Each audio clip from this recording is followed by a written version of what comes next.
వెంటరాదు. లక్షాధికారైన లవణమన్నమె కాని మెరుగు బంగారంబు మింగబోడు. విత్తమార్జన చేసి విర్రవీగుట గాని కూడబెట్టిన సొమ్ము కుడువలీడు.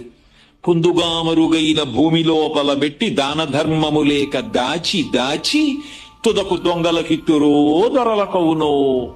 తేనెజుంటీ గలియవా తెరువరులకు భూషణ వికాస శ్రీధర్మపుర నివాస దుష్ట సంహార నరసింహ దురిత దూరా. తల్లి కడుపులోంచి వచ్చినప్పుడు తెచ్చుకున్నది ఏదీ లేదు. అమ్మ కడుపులోంచి వచ్చినప్పుడు ఎలా వచ్చాడో వెళ్ళిపోయేటప్పుడు కూడా అంతే. ఒంటి మీద ఆఖరణ కప్పినటువంటి నూలు బట్ట కూడా లాగేస్తాడు. లాగేసి తీసుకెళ్లి కట్టెల మీద పడుకోబెట్టి వెలిగించేస్తాడు. ఒంట్లో ఉన్న నెత్తురంతా ముద్దలు ముద్దలుగా కట్టెల మధ్యలోంచి పడిపోతుంది. ఒంట్లో ఉన్నటువంటి మాంసం అంతా కాలిపోతుంది. తల వెంట్రుకలు మొదలైనవన్నీ ఊడిపోయి గాలికి ఎగిరిపోయి చెట్ల మొదట్లలోకి వెళ్ళిపోతాయి.